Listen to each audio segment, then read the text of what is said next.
Welcome to Speed City with John Massengale, Les Kaiser, and Jonathan Green.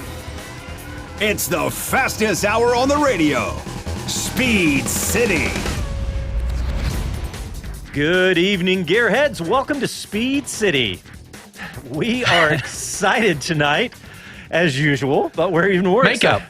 Yeah, we're even more excited tonight because we have a packed show with a bunch of race car drivers, starting with the winner of the IndyCar Iowa 300, the 17-second lap I thought it was the Iowa 1000. That's what it felt like. Josef Newgarden. We just did a pre-record with him about 30 minutes ago, and we're so excited because he talks all about the race and the championship lead. We should set it up because a lot of people might not have seen that race because it was late at night. That's right. Yeah, we should set it up. But also, we mentioned the new Corvette, and we just kind of sat back for the next 5 or 6 minutes because he is so excited, and we have his take about the new Corvette, and we're going to play both of those clips. We're going to play the racing part in this first segment and the Corvette part later in the show. But yeah, once you set up the actual race, Jonathan, because it was late at night last night. And don't forget, we've got a bunch of F3 to talk about. Yeah, sorry, we've got a packed I know show. You're excited about the Corvette. I know. Does it show? All right, so we have US F3 driver James Roe coming on here in about 15 minutes. We have US F3 driver Parker Locke. It's a big weekend for Irishmen. Yes, and we also have FIA Formula driver Liam Lawson. We have several clips from him. He's not going to be with us live. The other two American F3 drivers are going to be on here in just a minute. So we've got a packed show, but we want to get to this Josef Newgarden interview. So Jonathan, set up the race for us. Well, it was an incredible night. It was supposed to finish in the twilight, or it was supposed to start at about 5:30 Central Time. It did not because of rain. It rained for almost an hour, and finally they got the first almost third in. It rained again. They stopped again. And in fact, there was hardly any cautions before that. But it was a stop, go. Then, of course, the temperature came down, and it's been hot as all. Hotter than Hades, as you say here in Texas. But it was really hot. But then, of course, as the evening went down and it got later and later and the rain came, it cooled down. So all the car setup went out the window from the days before. So out of this maelstrom came Newgarden, who missed out on the pole, was very annoyed about the fact I had to give the pole position to Pagenaud, his teammate. And, of course, the championship's on the line. They started the evening 4 points apart, him and Rossi. Rossi didn't have a good night, got some decent points, but it was definitely over 200 miles led, a brilliant night for Josef Newgarden. All right, well, let's go ahead and play this interview with Josef Newgarden right now. All right, Gearheads, we're so excited because we have the winner of the Iowa 300 on the phone, Josef Newgarden. Welcome back to Speed City. Yeah, great to be back. How are you guys? We are awesome. And staying up last night, how awesome was that? That was fantastic night racing. It was great. I think for me, I was glad we got it in. We weren't sure there. It was a little touch and go with the weather. I mean, it was we basically had a monsoon roll through town, in the middle of Central America. So it was quite a bizarre looking scene for a little bit, but, it dried up. I was nervous it wasn't going to dry up because, you can dry the surface of that track, but there's quite a bit of weepers that end up biting you around that place for a prolonged period of times, and you just can't seem to fully solve them. So they seemed to fix everything. The track did a great job. IndyCar did what they could, and I was glad we got the show in late at night. It's tough on the fans and it's tough on everyone involved, but to stay there and get a true night race out of it, I was actually quite happy about it. I loved it. I thought it was cool because, the kids were to bed and everything it was just, I could focus. The wife was asleep. It was awesome. Yeah, I wasn't complaining either. I thought it was, I had a blast. I like that type of race. And we really,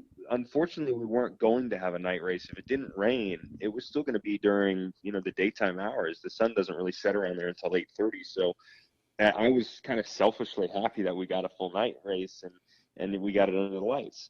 Yeah, the other thing is, Joseph, given your post-qualifying interview, which I think scared the NBC guys, they're so used to your affable nature that you seemed like you were you weren't very happy because you didn't get the pole, but it just kept you in that tempo. It kept you in that determined, right then, I'm going out to do this. And the way, over 200 laps led, it looked like you were in that mood to say, right, I want to get this deal done.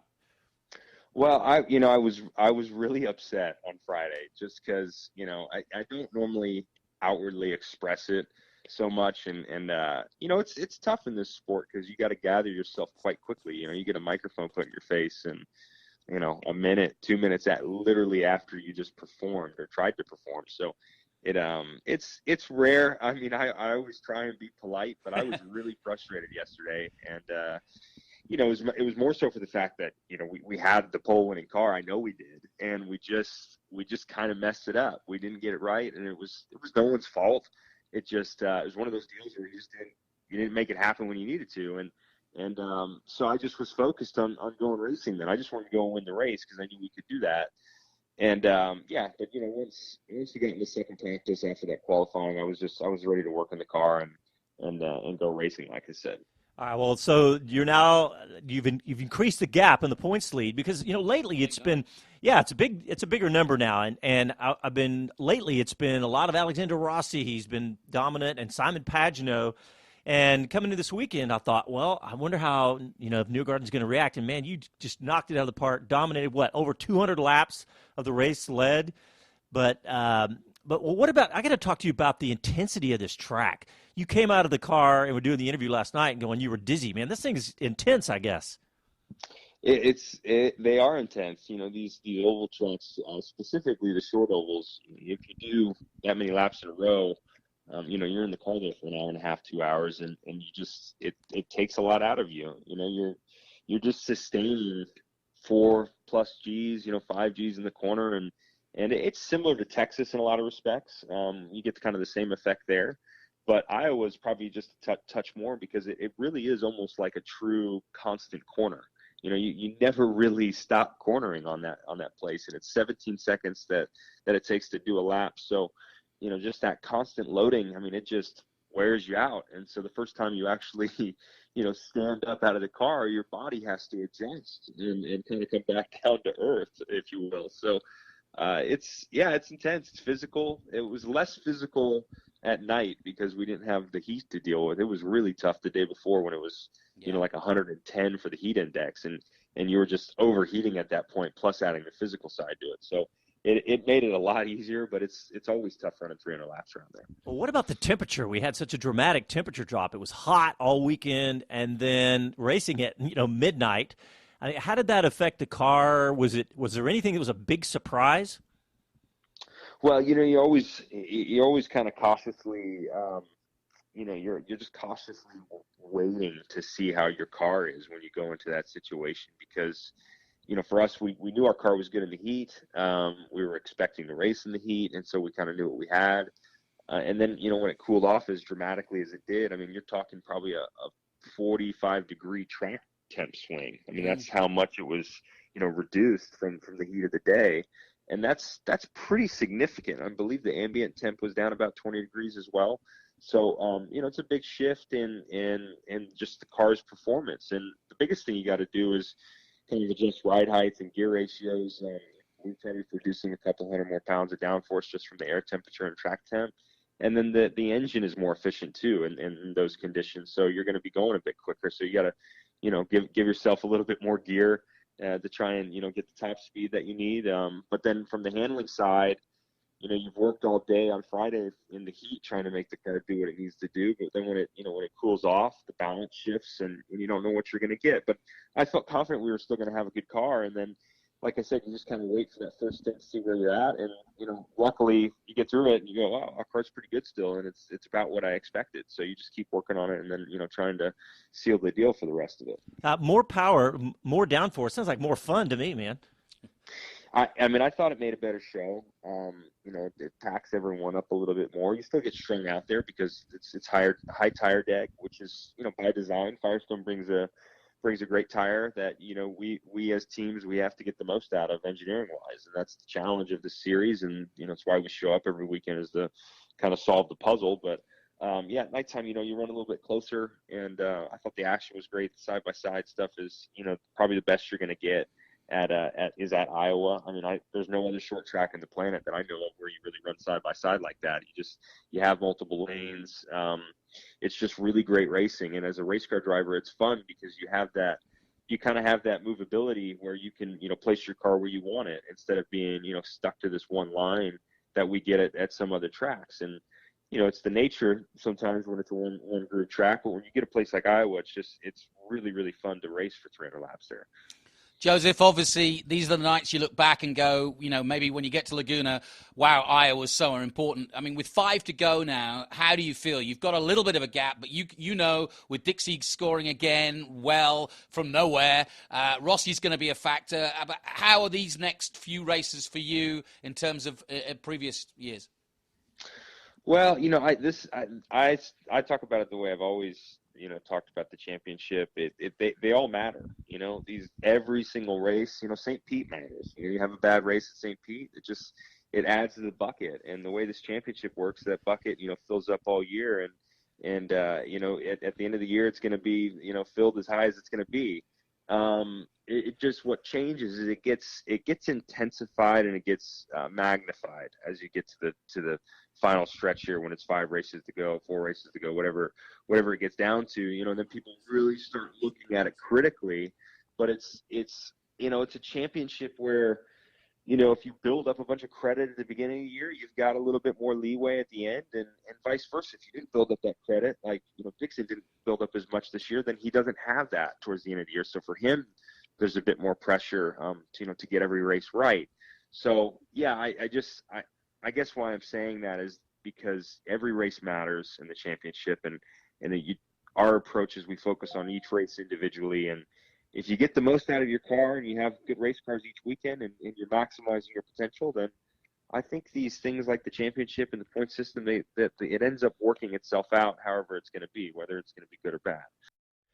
Man, that race that racing, it was nuts. It was so great at night. And what about the hour and a half of pre-show? Got to say something because we're about to have a young driver on, but Santino Ferrucci. Wow. And how about all the rookies in Indy this year? I know. It's been Fantastic. great. All right, well, we got to take a break because when we come back, we're going to have an F3 driver, James Roe, on with us. You're listening to Speed City. We're live in Austin, Texas. Back after these messages.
Hi, this is Magnus Walker. Greetings from downtown LA, and thanks for tuning in to Speed City. Keep Austin weird and get out and drive. Pedal to the metal.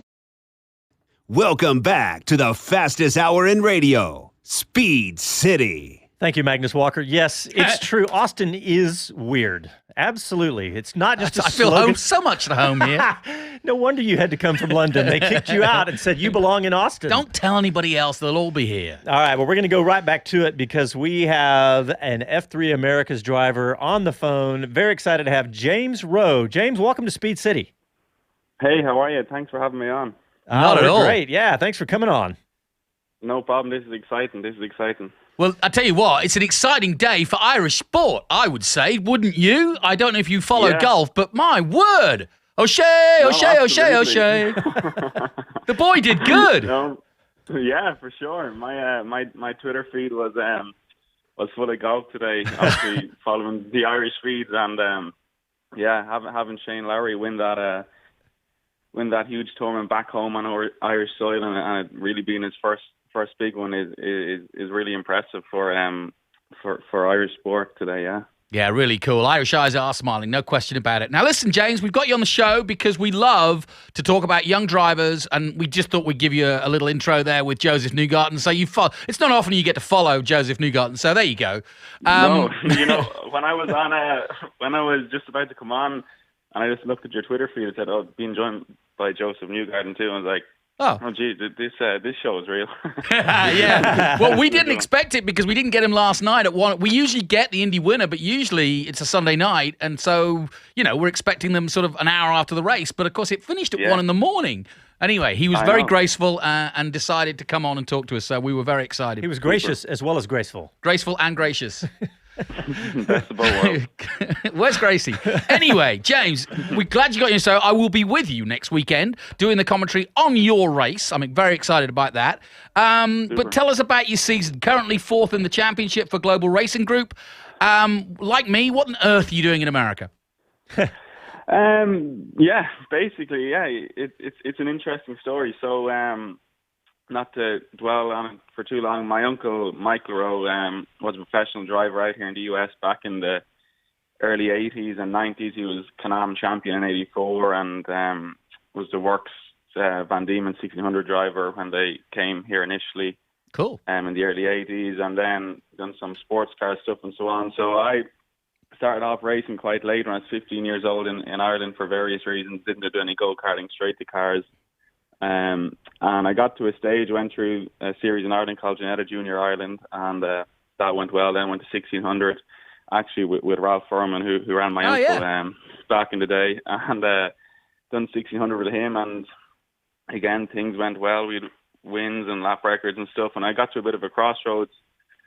Budget wasn't huge, and we said, well, where do we go? And America was good to him, and at the time I was going down the road to Indy route, and I didn't have budget for it, but got introduced to Arms Up Motorsport, who were in the F2000 series at the time, the regional one. They were looking for a guy to come over and run for the year, and got looked after by the guys there, Greg and Brent Borland, and that's what got me over here. And then one thing led to another, and I started getting some opportunities, and things were working out. And then through this year into Global Racing Group came really through Max Crawford and Christian Pedersen. Only for both those guys, I don't think I would have been in F3. So I was chatting to Max and told him what was going on and what I was trying to do from Ligier, and told him what sponsors I had and what I had on board. And he said, look, I'll introduce you to Christian. Got speaking to Christian Pedersen from Global, and Christian said, hey, you caught me at the right time. We're just after announcing a scholarship system for a European driver. Send me over your stuff and we'll suss you out, as they say. And one thing led to another, and I was fortunate enough to get the phone call for him and say, through the scholarship, there's a place in the team, and what I have will be making it work for the year in F3 Americas. And this all really only happened 4 weeks before the season started. Wow. In March, so it was exciting. So yeah, in a very quick run through, that's kind of how I ended up over here. Well, James, you were doing successful in the F2000 with 3 wins, and now you've got this opportunity to be in F3. I mean, I know it's a step up in car and horsepower and downforce and all that, but how do you make that decision? I mean, I know you just explained a lot of that, but it's got to be a little bit. The road to Indy, the path to Indy is very clear, but you've got this F3, which could still take you to Indy, but it could take you to other places. Potentially FIA points. Yeah, and super license points. So talk about that. Well, really what it was chatting with Max, and always was interested in F4 and F3 because I noticed how big Honda was getting involved with both championships, and they're really starting to push it. And of course, Mazda pulled out of the road to Indy, and I just said, look, there's a major manufacturer here that's in every line of motorsport around the world. True. Putting a lot of effort into promoting 2 championships here in the US. I have a relationship with the manufacturer of the car. Actually, Max Crawford first came to America in '84 and worked on my uncle's Can-Am team as the bodywork guy, creating all the molds for a Can-Am car. And now he's making the Ligier car. So the wheels on the full circle on that end. So got chatting to him, and he just said, "Look, I think you should be looking at it. There's two manufacturers, Honda and Ligier, and Ligier are involved in F4 and F3, but they're also involved in sports cars. So if things work out and you have a good name for yourself in around the Ligier family, you never know what doors may open in sports cars." And as I said, Honda were getting big, and it just made sense that the series puts a lot of effort into its drivers and making sure they get publicity and they're speaking to the right people and just putting us out there. So just for a number of reasons, it made sense. And then obviously, of course, going with Global Racing Group, they're the most successful team in the F3 series. I know it's only been around for 2 years, in its second year now, but still, they're a really successful team. And when I started speaking with Christian just straight away, I knew he's not a small talker. He means business. There's a lot of things that he does for me and Global Racing Group do for me to further my career, and as I say, introduce me to the right people, because it's such a big part, as you guys know, in making sure you're speaking with the right people and getting to know the right contacts for further down the road. What do you think of the competition? We've got Parker coming on later. He's one of them, and he's a good old Texas boy. He's just behind you in the championship. We've had Baltazar on the show. We've had Jacob recently, Jacob Abel and Dakota Dickerson. Obviously, we know what Dakota's achieved, and Jacob, you can see from the record. But just looking ahead, we got VIR, Road America, Sebring. These are all very different circuits. I mean, you haven't, pulled up too many trees in terms of winning, but you've done consistently good stuff to keep you in the hunt. So what do you feel about the both the competition and the races to come? Yeah, well, being honest with you, the competition I think is good. There's good guys there. It's actually the first time, and I only spoke to someone about this recently. My roommate is Victor Franzoni, the ex-Indy Lights driver last year at Mazda, and I was chatting with him recently. I said, it's the first time that I haven't won any races at this point of a season in any series that I ever raced in from the day that I started. And so yes, it's tough, but I said it's also, when you look at it, the first time that I'm competing against guys who every morning when they wake up, before they step foot out of bed, motor racing is on their mind. So obviously when you get to this level and the higher you go up, there's going to be better and better guys, and winning is harder and harder, so you have to up your game. So it's been unfortunate I haven't won any races yet, but I've been working really, really hard on my driving. I feel as if I'm driving the best I ever have, and that's good. I'm upping my game every weekend. If you look at the results and the pace gap, it's been getting closer and closer and closer, and that's just through hard work and focusing on the right areas. And with this car, setting it up is quite difficult. The things that I've driven before, it's over nearly 1,500 pounds with driver in it, so it's quite heavy. And obviously, the heavier you go, the harder it is to set a car up. And it's the first time that I've driven a car with so much grip and so much power. So mistakes are highlighted. In the cars I've driven before, a lot lighter, a lot less power, a lot less grip. So if you do overshoot your brakes on, or if you do arrive to a corner a little quick, you go sideways, you don't really scrub that much speed. You can gather it up and get out of there. But with these Hankook tires and with the grip of the Ligier F3, it just grips up immediately. So all that momentum's lost. So there's a lot of little things that I would never have thought about really, that I'm having to adapt to. And driving a turbo-powered car, as simple as it may sound, just making sure you're constantly in the right power band and where you're lifting, it's not too soon or too late. So when you get back on it, you're not miles out of band. All this kind of stuff, it has been interesting. And looking forward, it's going to be good. Obviously going to VIR this coming weekend, which is good. I won there last year in the F2000, so at least I've a win there, and I know the track. And Sebring, Road America, both amazing tracks. Never actually race at either. Done one test day last year, the F2000 at Road America with Aaron Telitz, and it went well. So I'm excited for there. It's a really, really old school track and a lot of history. So it's exciting. Sebring, not sure what to think of Sebring. I haven't been there. Put your mouth guard in. You'll need the bumps. Yeah, I'm hearing a lot of stories about bumps and making sure your damper package is right. So it's going to be interesting. Obviously, the F3, actually, believe it or not, VIR, Road America, and Sebring, this F3 car has never been to any of the tracks we're going to right now. So it's going to be exciting. So none of the teams have data or and the engineers that have ran the cars there. So yeah, it's actually I only realised that now. It's going to be exciting to see how the rest of it pans out. And I'm fortunate to be in a team with 4 cars, and both Balta, Zara, and Dakota, as you mentioned, are strong front runners, and to have them under the same awning as me has been beneficial. Dakota is quick in anything that he's gotten in over here in the US.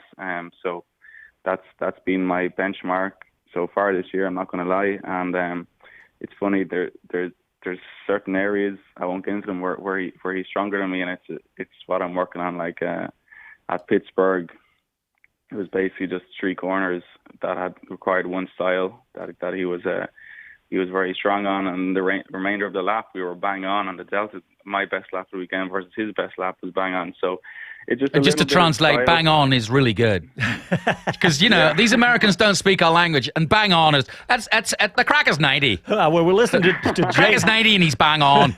We're listening to James Roe. He's racing in the Formula 3 America Series. But James, you got to be excited about all these tracks. But are you going to come and race here in Austin at Circuit of the Americas? There's rumors.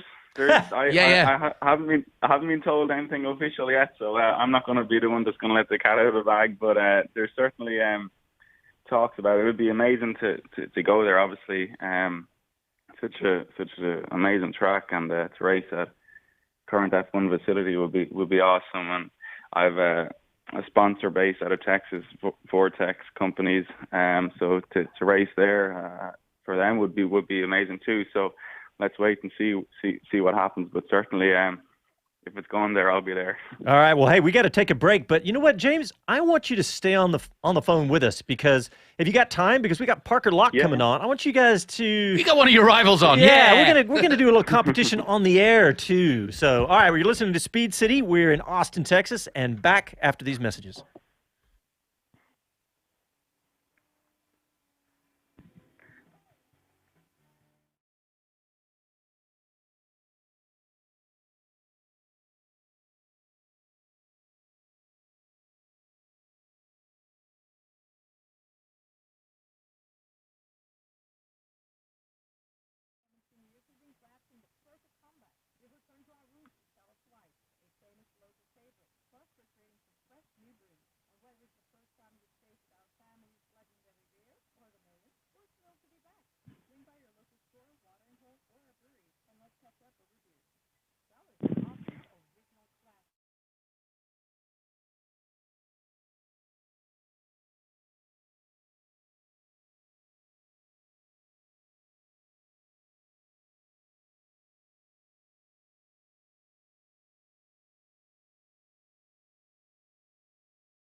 Hi, this is Jay Leno from JayLenosGarage.com, and you're listening to Speed City.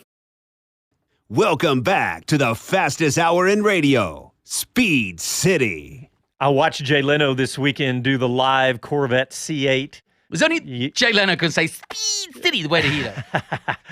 All right, well, welcome back to the show. We're excited because we've got James Roe. He's a US F3 driver on the phone, but we also are going to get his buddy, Mr. Parker Locke, who's also a competitor on the show. We'll welcome him first. Parker, welcome back to Speed City.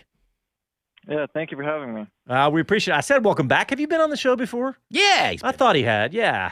Yeah. He's been on when he was down in New Zealand because he was That's in the right. TRS series. Yeah, the Toyota Racing Series. That's right. So where are you, mate? Are you at home or are you flying around? Yeah, I'm home. I just got home. You need to come and join us here in the studio. It's not that far. Yeah, Austin, right? Yep. Yeah, that'd be a lot of fun. Well, listen, we've got James Roe on the line as well, but I want to talk quickly about your season, getting a podium. I was there for it in Road Atlanta. Big, I guess, not weight off your back, but it's always good to get on that first podium, isn't it? Yeah, it was great. It was really good for the team. It was the first podium for Velocity Racing Development, and it was the second weekend, so it was good to get that first podium early on in the season. We had a bit of a rough time in Pittsburgh, but I think we'll do pretty well this next coming weekend in Virginia.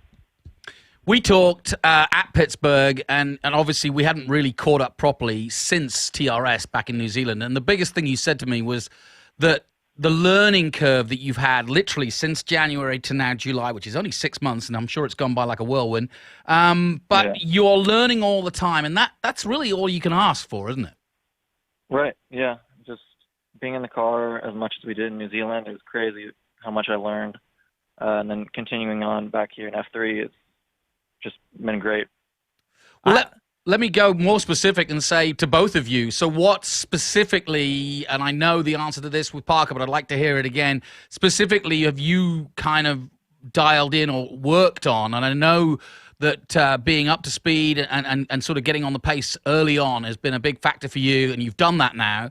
And the same to you, James. What have you learnt this year? Really, for me, the biggest thing, driving this car with how much downforce it produces and the size of the tire compared to what I'm used to, and being on a radial is two things really. A, getting used to a radial tire, obviously the feel that it gives the driver is quite different than what I'm used to. So if it doesn't give you any sort of sign before it breaks, it just goes. So you got to get to that trust factor of finding out where the limit of the tire is quite quickly, and then trusting the downforce of the car that getting off the brakes at this point and carrying that much entry speed, the car is going to stick. Like, I went to Barber Motorsports Park for round one, and Barber, as you know, is a lot of high-speed stuff, fourth, fifth gear, flowing corners, all about keeping your minimum speed up. And I'd say the first session around there was a baptism of fire. I came back in and I was only, after doing 2 days in the car, still getting used to everything. And I couldn't believe how much grip the car produced the faster and faster you went. And I never experienced anything like that. So, being honest, so far this season, that's what it's been all about, is the high-speed stuff, trusting that both the car and the tire, that it's going to work. And slow stuff, second, third gear stuff, anyone can make that work. That's easy. You muscle through it, but it's the trust factor that's been getting me. But that's just down to seat time, and over time you just keep chipping away, and then you get to that point where you believe in the car, and you nearly create a bond. You say, all right, I know this thing is going to stick, and then you just make that jump. And once you feel it once, you know what it feels like. You'll be able to do it week in, week out. So yeah, that's the biggest thing really for me. And Parker, what about yourself? Yeah, well, definitely the downforce, knowing when and how far you can push it, and really trusting it. That's a huge thing with these cars. But over in New Zealand, probably the biggest thing that I really had to learn was, and something I struggled on, was getting right up to pace. First couple laps, you just gotta push it to the limit as quickly as possible to find the limit. And that's something I've been working on, and I've improved on each weekend, and just continue improving on. Yeah. Hey, I got to ask both of you guys this. Let me start with you, Parker. But we hear so much about downforce, and now that you're in an F3 car, it's got a good amount of downforce. In Formula One, the whole discussion is all about how do we make it more competitive, because the aerodynamics are so crazy around passing. And in IndyCar, we saw it last night. Saw it on ovals, yeah. Yeah, we saw it on ovals. But talk about downforce and dealing with that as you move up through your career. Yeah, it certainly gets more advanced and more of a something to deal with as the higher you go up, because obviously it gets more and more downforce the higher you go up. But it's just something you gotta learn to work with, to deal with, on like how to push yourself to really use its full potential. And yeah. All right, James, what about you?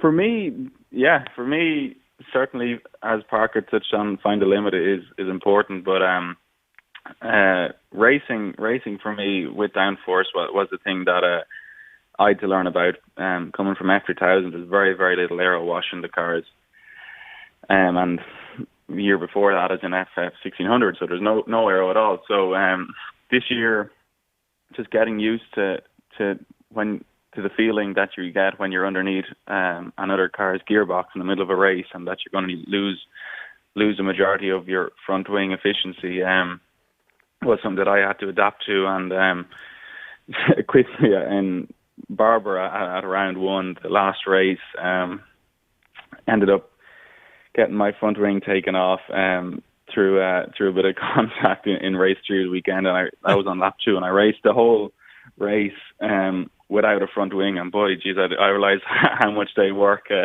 when I done the remaining of the race with no front wing, how efficient they were. So yeah, to answer your question, it's just dealing with it in a race scenario, knowing how to load your car and load your tires up when you don't have all that air coming on your wing. And then going forward, you asked about how do you deal with that progressing.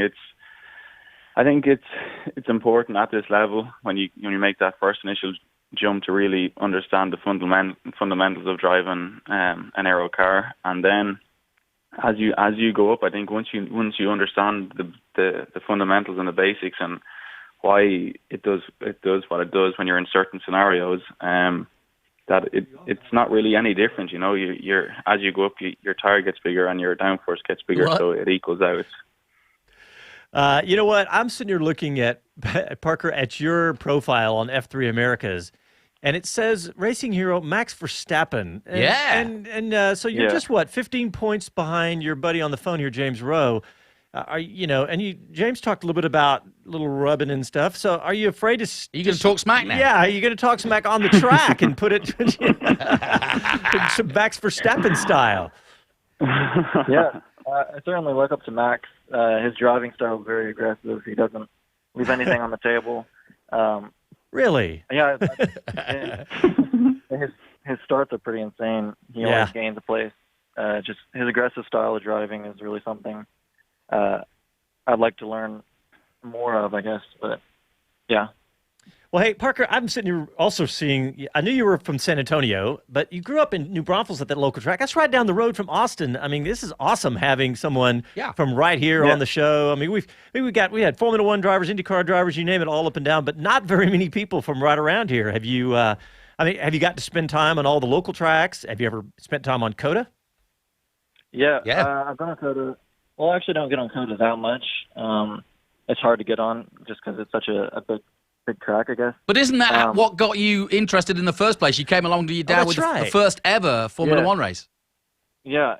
So my dad got invited with work to go watch the F1 race, and I heard about it and found it pretty interesting. So I tried to go along with him, and I did. That was it. And I just fell in love with it after that. That's right. I remember you saying that before. Yeah. Well, guys, if we're talking Formula One, I got to ask you the question, and this is for both of you, whoever wants to answer, or we'll get both of you. Has Vettel lost the plot? I don't know. I think so. You know, he's shown a lot of. He just looks like a guy who's under a lot of pressure. It looks like someone who's been told, look, you better get your game together here, or this championship's going to be gone before we know it. And as the pressure's been cranked up, he seems to make more mistakes, and it's not the first time we've seen that with him. So, yeah, he's always been one of those guys that, let's say, when things aren't going his way, you know, things aren't far away from crumbling. I remember back in the Red Bull days, you used to see that a little bit as well with Weber when they. And Ricciardo, yeah. How they start getting together. But yeah, I don't know. He does have the capability though of turning it around, as we've seen, and Ferrari certainly won't give up. That's for sure. Maybe I'll put it different to you, Parker. Do you think Verstappen might be tempted to go to Ferrari if Vettel did step aside? Yeah, I definitely think he would want to see in Ferrari, but that'd be really interesting to watch. I would love to see Max in a Ferrari. Yeah, no kidding. Yeah. Well, I think it'd be more interesting seeing Leclerc and Verstappen alongside each other. That'd be that'd be a wild ride. I think we saw enough of that in Austria, but I know what you mean. Yeah. That would be really good. That would be really bad for the team. It would be great for us to watch, but that would be amazing. Well, boys, I'm looking forward to seeing you next week. I've got my F3 hat on. May the best man win. But any thoughts about next weekend and VIR? You've already mentioned, James, you've won there. Parker, let's start with you. Yeah, I really look forward to it. I've raced here twice in F4, and it's been a track I really enjoyed. I love the elevation change. I think it's going to be a lot of fun in the F3 car, so we'll see how it goes, but we're certainly going to push hard and hopefully get better results than Pittsburgh and hopefully another podium.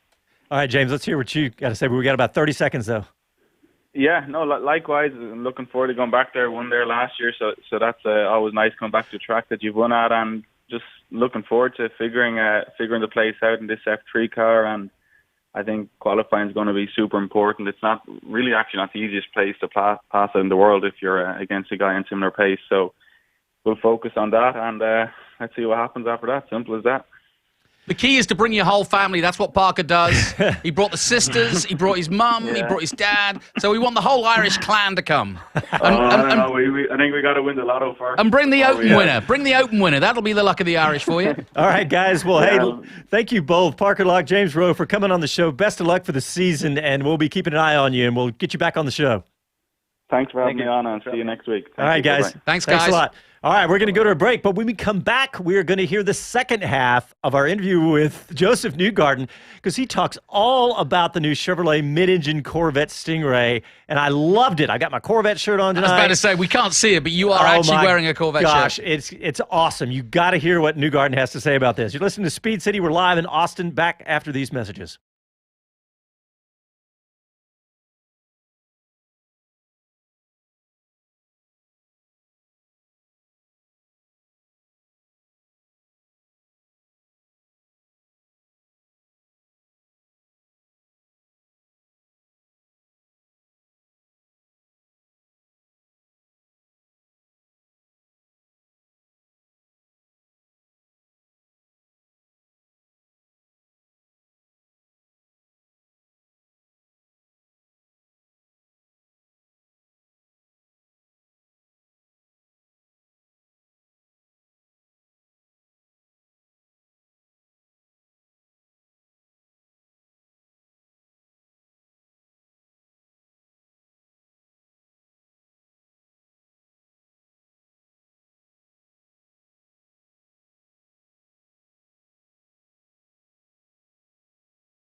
This is David Hobbs, and you're listening to Speed City.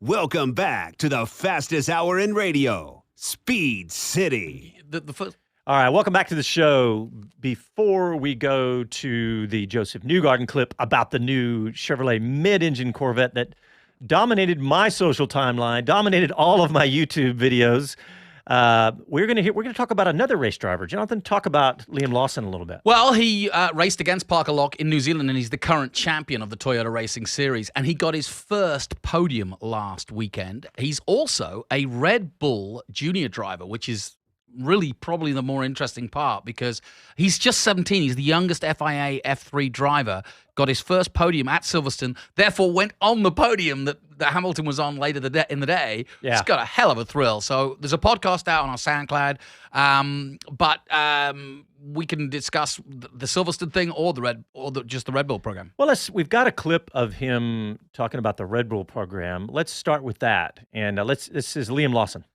Tell me about the Red Bull Junior program. What's that experience been like? There's a lot of things written from the outside, but we're not in it. We don't know.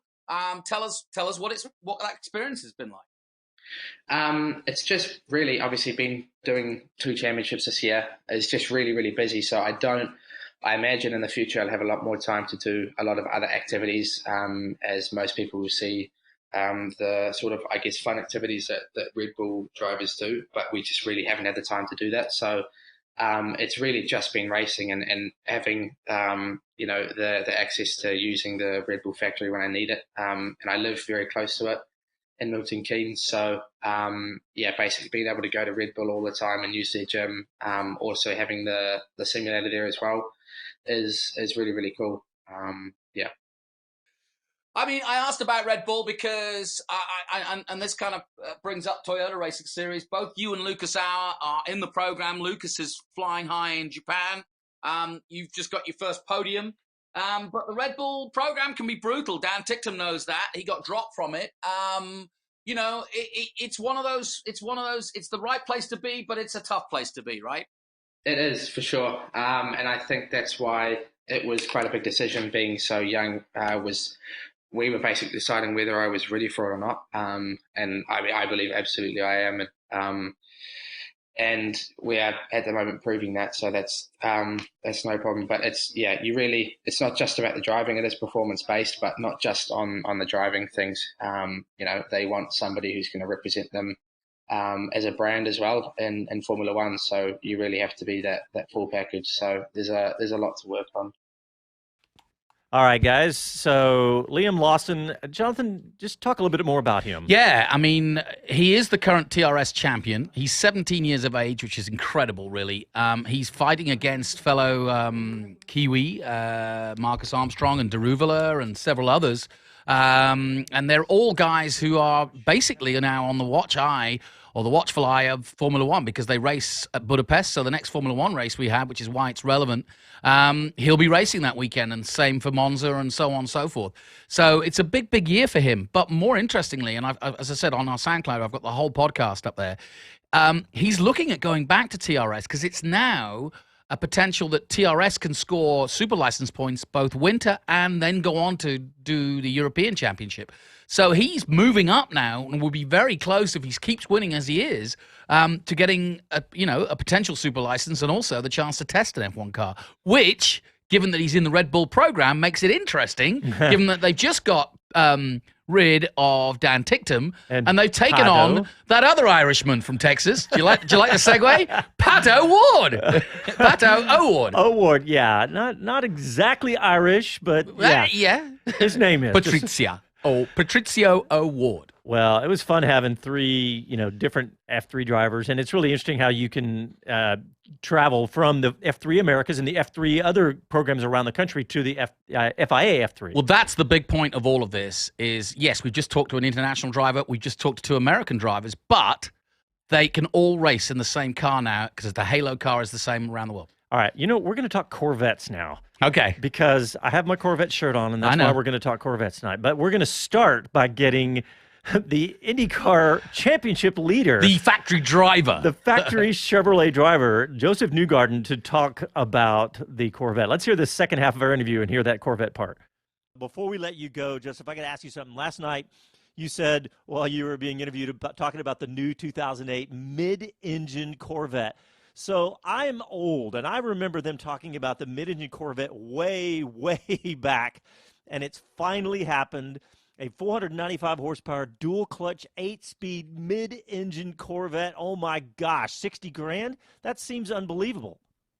I mean, everyone probably thought I was having a sales pitch, but it was just it was just like a genuine comment after the race because we've been bugging the crap out of Chevy on this Corvette. We're Chevy drivers. Not even you could get a peek at early?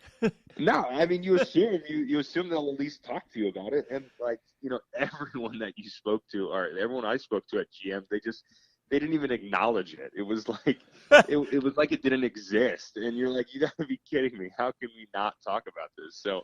I was really excited to see the launch. I think everyone's been waiting a long time, and I was texting with Jim Campbell, and he sent me the from link. Chevrolet, he sent me the link. He said, "Hey, tonight's the night. We're launching," and so I stayed up. 10 p.m. I think Friday night. And I watched the launch, and I opened up the builder online. Like, as soon as they released the Corvette, online builder, I already tried to build out my C8. And so I'm excited for it. I really think it's going to be an interesting and I'm serious. Like, no one's asking me to talk about this from Chevrolet. This is on a personal side, but I can hear it.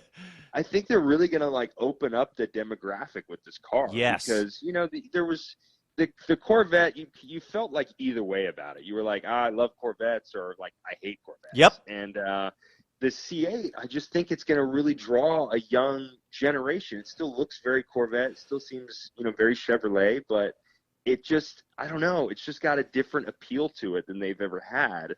And so I'm really excited about it. For sure, the bang for the buck is like, typical GM. Like, you're going to get more performance than anyone for the money. But it's just you can car. And I don't know where you can get a supercar like this for $60,000, like you said. So it's crazy. It's amazing. Yeah. I went to lunch with my son today, and he drives a little Porsche Boxster, and I said, well, what do you think? And he goes, well, yeah, it kind of looks like a little bit like a Ferrari. And he was trying to do a little bashing because he's such a Porsche-phile now. I mean, he's only 21. So anyway, and he said, he goes, but my gosh, $60,000 for a mid-engine. There's no denying it. But I mean, it's insane. Well, what do you think about the look? I mean, it's hard to me to make a supercar that doesn't have some resemblance to some other car, but I think it absolutely looks like a Corvette and still unique. But what do you think? I was pleasantly surprised how Corvette they still made it look. Like, to me, it looks like a Chevy, and it Yep. looks like in the family of the Corvette. But yeah, I mean, you're gonna start with a blank canvas, and you go, we need to make a really badass mid-engine vehicle. And these engineers, they put them through wind tunnels, and they're going to make them as good as they can be. There's only so many ways you can go. And so, of course, it's going to, look somewhat like other mid-engine sports cars. It's not completely the same, but it's going to have some similar features. Yep. Which is fine. That's just, look, we know what works. We know what's efficient. Engineers know that. So it's going to sort of get pushed into the same realm. But I loved it. I thought it was a good-looking car.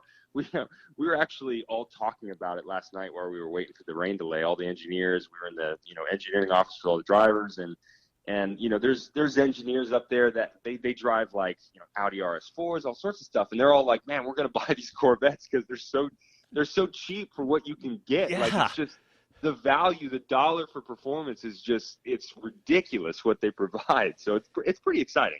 I say you take it to Le Mans next year and take the engineers with you. Dude, I'm with you. I've been begging them. I've been telling Chevrolet I want to be on this new program with them.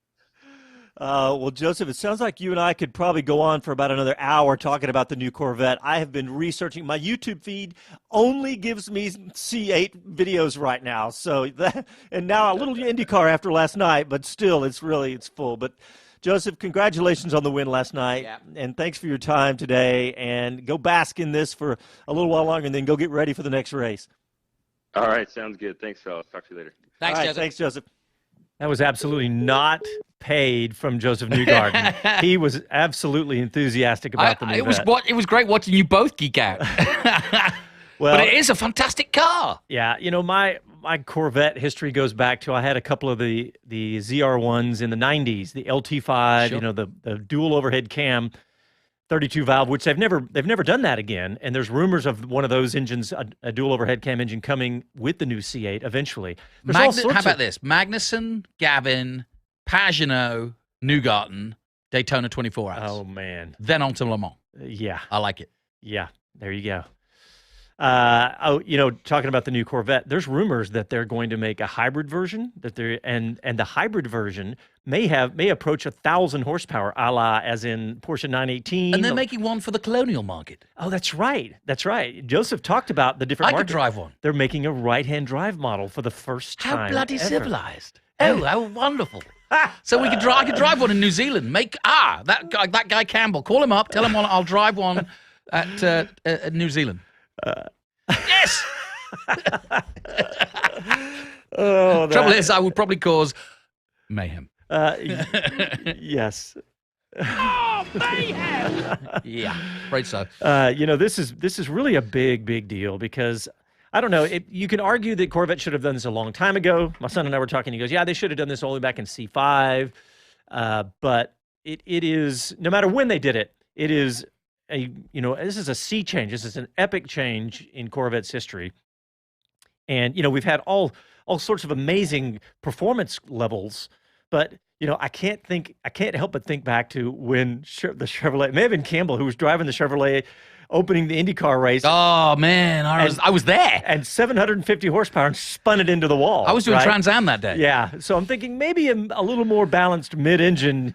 And the Corvette guys said that. They said... He was one of the execs, yeah. Yeah, well, what they said was they've reached the limit of the rear-wheel drive platform. It's all they can do. Yeah. And so they've moved on to a mid-engine. Man, I could go on like this for another hour, well, but listen, we're out of before you time. do, I want to thank Amy Greenaway for setting us up with those interviews tonight. She's a great gal, and I will see her next week. And I want to encourage everybody to get on the F3 America site and USF4 site and have a look at the youngsters we've got coming through. We keep asking the question on Speed City, when's the next big driver from America? Well, guys, this is the place to tune in. We got them. Yeah. Also, I want to thank Kate at IndyCar setting us up with Josef Newgarden. Thanks for Josef Newgarden for coming on. And also, make sure you check us out every weekend that there's a Formula One race. We do a national radio show before and after the BBC. So go to our website, speedcitybroadcast.com, and check it out. You can check out all of our content. We have a SoundCloud account. Oh, and don't forget Casey rocks. Yeah, Casey, our producer. And we started a test on YouTube. Worked pretty good tonight, so check us out there too. All right, talk to you next week. Happy trails.